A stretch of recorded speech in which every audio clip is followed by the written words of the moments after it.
My entitled sister decided to host a lavish birthday party at my house without even asking for permission. So I booked a last-minute flight to the Maldives, sipped cocktails by the ocean, and watched through my security cameras as police shut down her little chaos-fueled celebration. You have someone in your family who consistently takes charge, as if they possess the ultimate right to dictate everything. It might be a distant relative, a strict uncle, or perhaps your own sibling. For me, that individual is Emily, my demanding younger sister, who steadfastly believes that her desires should dictate the entire world's orbit. This time, Emily didn't just express a desire. She decided to host her birthday celebration at my residence without seeking my permission. But I was not about to permit that. I imparted a lesson she will undoubtedly remember. Follow my narrative. Perhaps it will offer you some guidance too. My name is Anna. I'm 30 years old and currently serve as a financial director for a transportation company. My husband, Ethan, is a software engineer.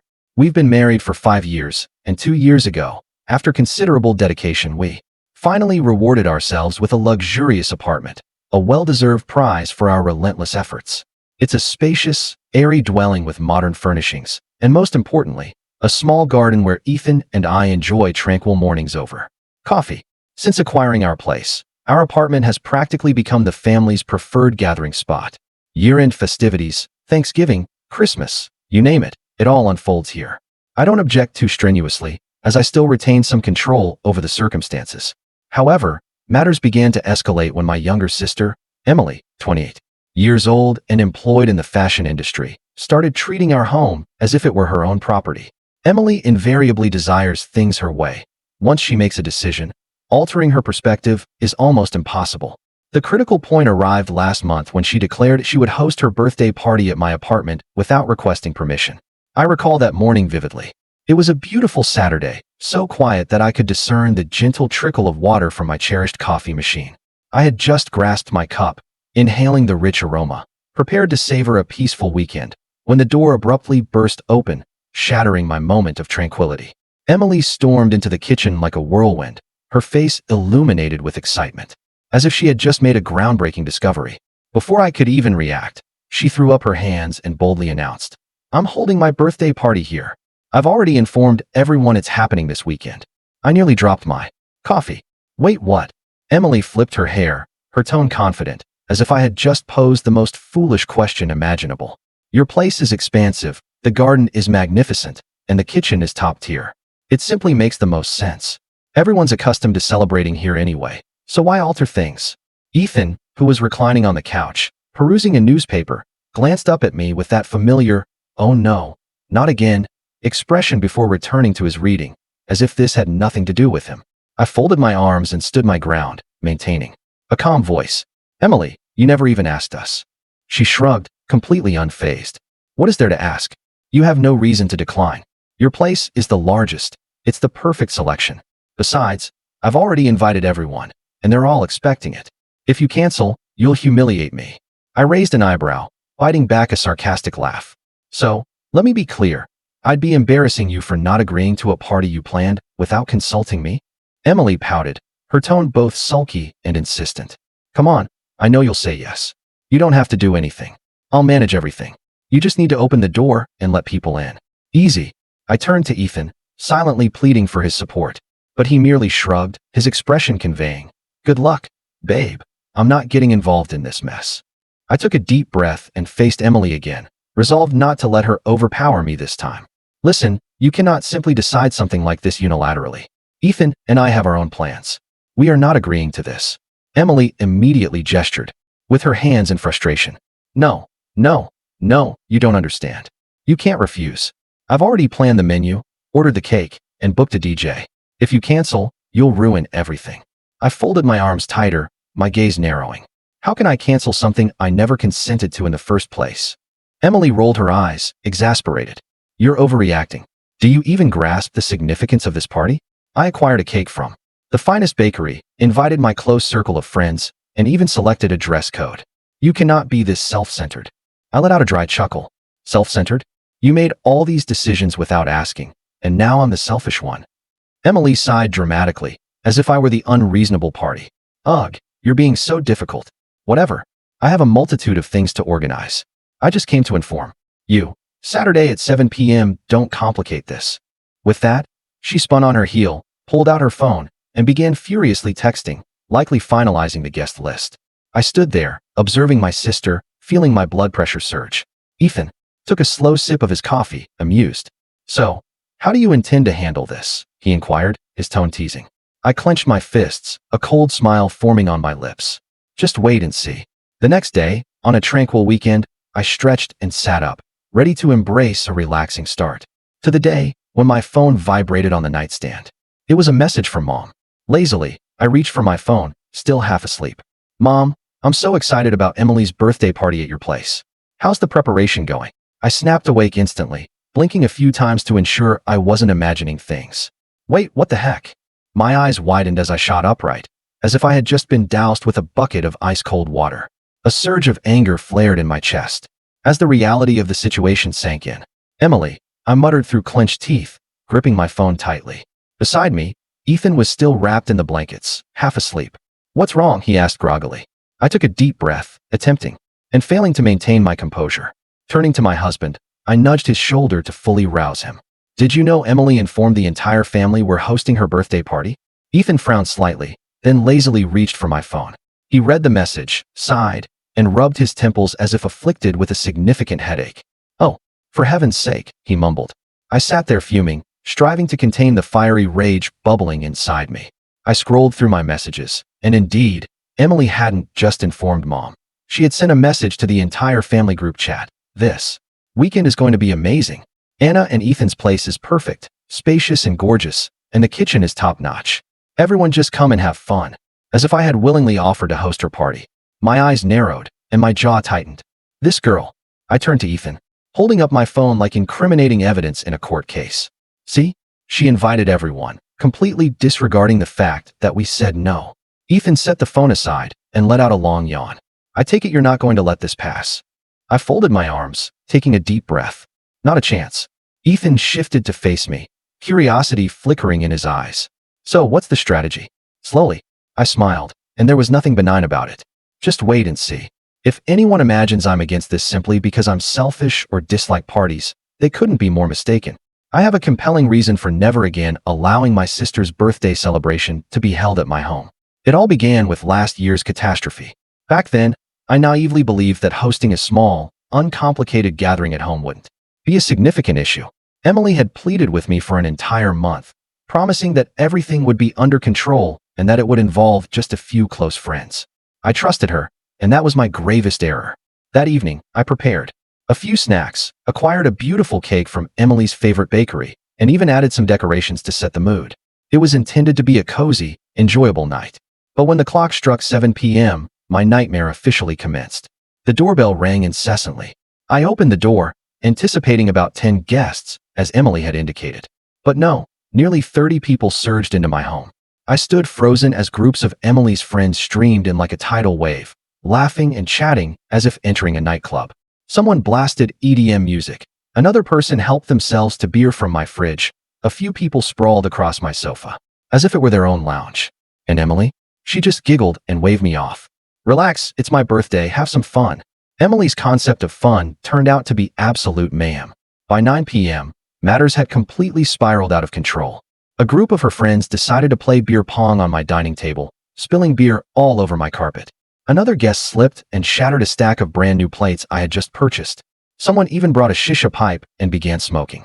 Indoors, transforming my living room into a makeshift hookah lounge.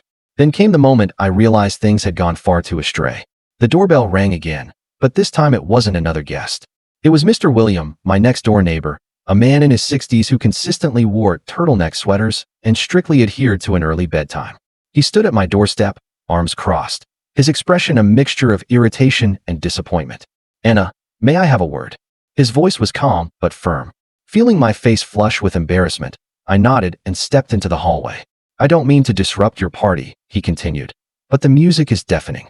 The entire building can hear it. Some of the other neighbors have complained. It's already past 9. Perhaps it's time to reduce the volume a bit. I felt a deep wave of humiliation wash over me. Ethan and I had worked so diligently to afford this apartment, and now, thanks to Emily's party, it had become the source of noise complaints from the entire complex. I apologized profusely to Mr. William, assuring him I would address it immediately.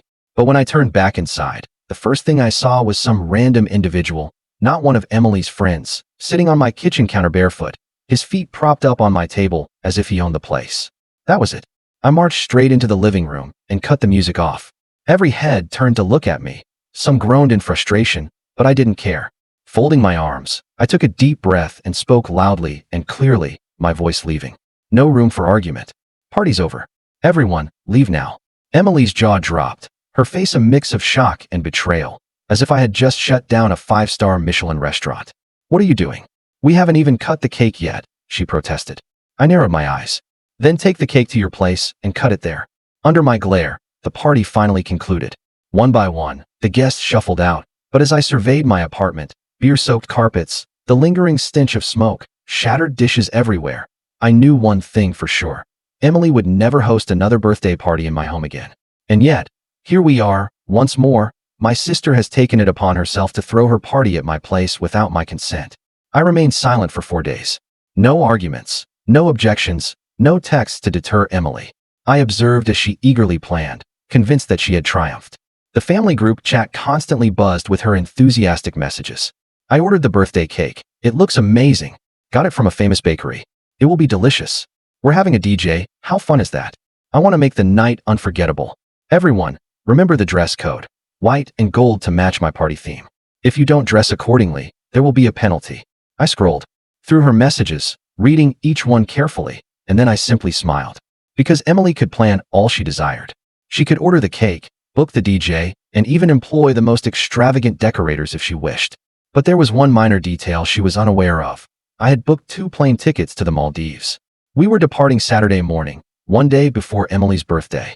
This time, there would be no chaotic party in my home, no neighbors knocking on my door to complain, and most importantly, no birthday celebration at my house. Setting my phone down, I glanced at Ethan, who was casually scrolling through his laptop, double-checking our travel itinerary. He looked up at me with a raised eyebrow and a smirk. So, we're just going to let her figure it out alone? I nodded, shrugging. Exactly. Let's see how Emily manages when she arrives and the hosts are nowhere to be found. Ethan chuckled, stretching his arms before leaning back into his chair. I must say, I admire how you're handling this. I took a sip of my coffee, my eyes gleaming with amusement. Emily desired a party. She could have one, but I wouldn't be here to witness the chaos. Good luck, little sister. Ethan and I meticulously packed our suitcases the day before Emily's birthday party. I felt overwhelming relief as I folded each piece of clothing into my luggage. This time, there would be no cleaning up after Emily's mess, no neighbors complaining about the blaring music. Before leaving, I made a quick stop next door and rang the bell to Mr. Williams' apartment, the kind neighbor who had knocked on my door last year to complain about the noise. He opened the door, wearing his usual calm expression. Something amiss, Anna? I smiled and handed him a bottle of wine as a small token of appreciation. Mr. William, I'll be away for a few days. If anyone causes trouble, especially my sister, please feel free to contact the police. Mr. William raised an eyebrow, accepting the bottle with an amused look in his eyes. So you've got it all orchestrated, huh? I chuckled. Of course. I don't make the same mistake twice. With that, Ethan and I wheeled our suitcases out to the car, securely locked up the apartment, activated the security system, and headed off to the airport. On the night of Emily's birthday, I was stretched out on a sun lounger, enjoying the cool ocean breeze on a pristine beach in the Maldives. In front of me was a chilled cocktail, and Ethan was perusing a travel book beside me, both of us fully immersed in absolute relaxation. Until my phone began vibrating again and again. A flood of missed calls and messages poured in. I sipped my cocktail, slid my sunglasses down, and lazily unlocked my phone. Where are you? I'm here, but the door is locked. Open the door, everyone's waiting outside. Are you kidding me? Don't play games with me. Message after message. From Emily. I sighed deeply, a slow smile creeping onto my lips. With one hand, I opened my security camera app and checked the live feed. The sight on my screen made me chuckle. Right in front of my apartment, a group of about 15 people, including Emily and her friends, stood in disbelief, staring at the locked door. Emily was furiously tapping her phone in the middle, likely attempting to call me or Ethan. Some of her friends were glancing at their watches, exchanging impatient looks. I zoomed in. Emily was stomping her foot, muttering under her breath in frustration. But the amusement wasn't over yet. After about 10 minutes, Emily seemed to have lost all patience. I watched as she approached the door and jiggled the handle again. Of course, it didn't budge. Then she turned and spoke to some guy in the group. He nodded knowingly, pulled out a small toolkit, and crouched in front of my lock, attempting to pick it open. I narrowed my eyes. Emily, are you seriously breaking into my house now? I was just about to contact Mr. William when I saw his apartment door swing open. Stepping out into the hallway, arms crossed, Mr. William stood there, observing the group in complete silence. His face was unreadable, but I could only imagine the unimpressed thoughts running through his mind. I didn't have to do a thing. 10 minutes later, the police arrived. A patrol car pulled up in front of the apartment building, and 2 officers stepped out. I could clearly see them on my camera, walking up to Emily's group with firm expressions. Emily shot up immediately, stammering something while some of her friends tried to distance themselves, pretending they had nothing to do with this. The guy with the lock-picking tools quickly shoved them back into his bag. I couldn't hear their conversation through the camera, but I watched Emily frantically gesture, her face pale. One officer shook his head and pointed toward the apartment entrance, most likely ordering them to leave immediately. The scene was beyond satisfying. I took another sip of my cocktail and glanced at Ethan. The police are here. Already? He raised an eyebrow. I turned my phone toward him, displaying the live footage of Emily's disaster unfolding. Ethan chuckled, shaking his head. I never thought I'd see the day my wife set a trap for her sister. I laughed. It's not a trap. It's just natural consequences. Ethan lifted his cocktail, clinking his glass against mine.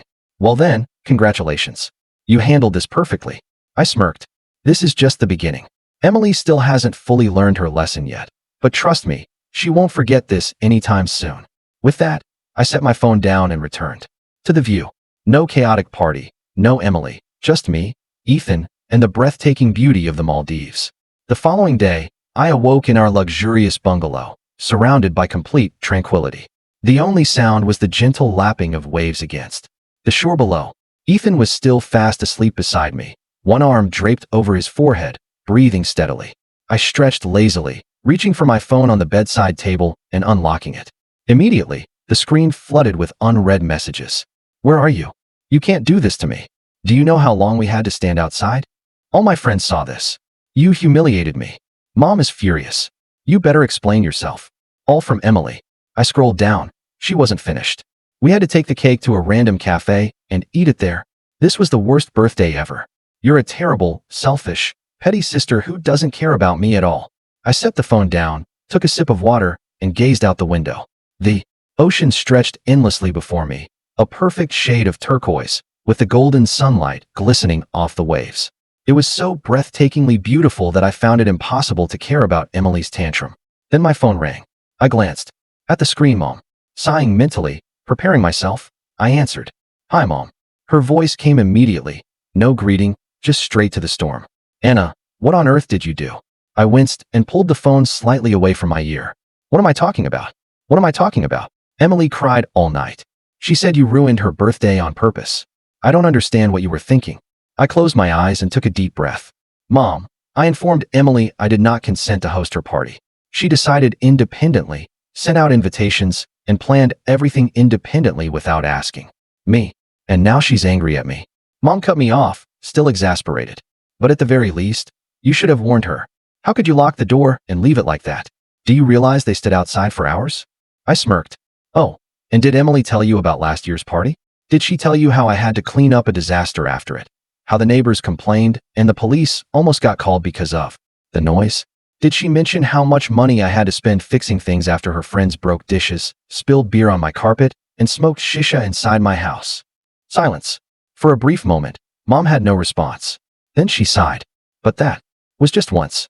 Her birthday only occurs once a year. Did you have to go that far? I let out a cold chuckle. Once was more than enough.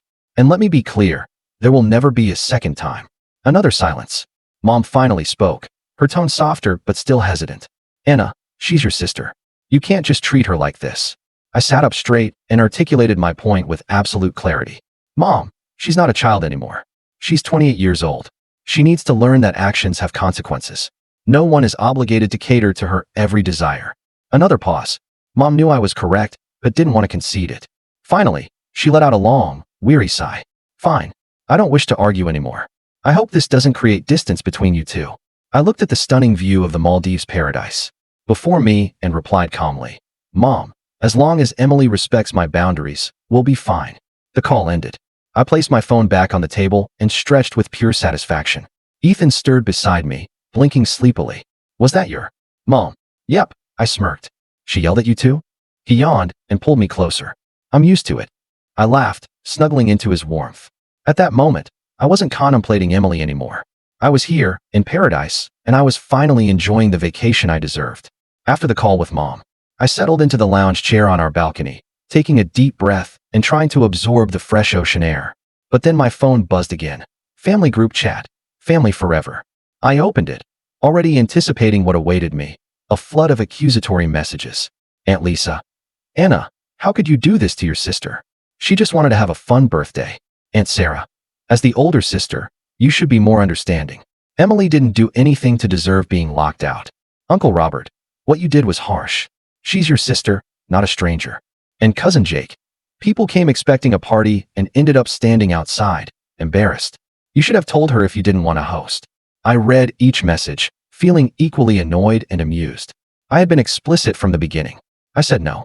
Emily disregarded me, made plans independently, and sent out invitations. Somehow this was my fault. I sighed and decided to set the record straight once and for all. Me. Everyone, let me make this clear. I told Emily from the start that I did not agree to host her party. She ignored me, invited everyone, and even hired a DJ. If you're upset that no one was warned, let me ask. Who should have asked permission? Before sending invitations? Who was being selfish here? I wasn't finished. Last year, I permitted her to have her party. Do you know what transpired? My house transformed into a nightclub, neighbors complained, dishes were broken, beer was spilled, all over my carpet, and it took me a week to clean up. I refused to endure that again. Yet, Emily decided for me, and now I'm the antagonist. I hit send and waited. Some people read the messages, but remained silent. A few, like Aunt Lisa and Aunt Sarah, finally began to comprehend. Aunt Lisa. Oh, I didn't realize last year was that bad. Aunt Sarah. If that's true, then Emily was wrong, but you should have explained this to us sooner. But of course, not everyone was willing to see reason. Uncle Robert. Regardless, you should be the bigger person. Family implies compromise. Cousin Jake. I don't care what happened last year. Publicly humiliating your sister in front of her. Friends. That's cold, Anna. Some distant aunt. It was just a party. Did you have to react that harshly? I shook my head, exhausted. They didn't care about boundaries. They didn't care that I had said no. They only cared about whether I was kind enough to pander to Emily, as if she were a spoiled 5-year-old who needed to be pampered. I had nothing left to communicate. Calmly, I pressed and held the chat name, scrolled to the bottom, and hit leave group. Poof. Anna has left the group. I set my phone on the table, leaned back into my chair, and closed my eyes. The waves still crashed gently.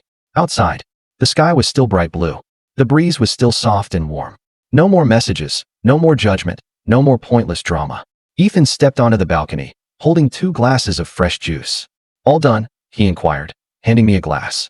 I smiled, taking it. All done? He raised an eyebrow. How? I shrugged. I left the group chat. Ethan burst out laughing, then raised his glass. Brilliant. Cheers to finally escaping the family circus. After a fantastic vacation in the Maldives, Ethan and I returned home feeling more relaxed than ever. The trip had not only helped me escape Emily's drama but also reminded me that I possessed the right to enjoy my life on my own terms, without being burdened by responsibilities I never consented to. But the doorbell rang furiously, barely 5 minutes after stepping into our home. I opened it, and to no surprise, Emily stormed in, her eyes blazing with fury. You were completely out of line, Anna, she nearly screamed, slamming the door. Shut behind her. Ethan sighed silently, retreating into his office, avoiding the incoming storm. I folded my arms, leaning casually against the kitchen counter, observing her meltdown with complete composure. Are you here to yell at me? Do you even have to ask? Emily was practically trembling. Do you have any idea how humiliated I was? My friends witnessed everything. Do you know what they think now? I'm a total idiot who planned a party without even verifying if the hosts agreed. How do you explain that? I shrugged casually, lifting my teacup and taking a slow sip. I don't need to explain anything. Emily froze, clearly not anticipating that response. What? What do you mean? I placed my cup down and met her gaze. I told you no from the very beginning. You chose not to listen. You chose to invite guests, book a DJ, and plan everything without requesting permission. And now you want to blame me? Tell me, Emily, who embarrassed themselves here? She opened her mouth, ready to argue, but then stopped. I saw it. There was a flicker of realization in her eyes. For a split second, she had no valid excuse. Finally, she scowled, muttering, "You're so rigid. You never know how to go with the flow." I smiled. "And that's precisely why I no longer have to clean up after your birthday parties." Emily clenched her jaw, then spun on her heel and stormed out without another word. After that incident, Emily was visibly upset. She ceased texting, stopped calling, and completely avoided family gatherings. I would have felt guilty if this had been the old me.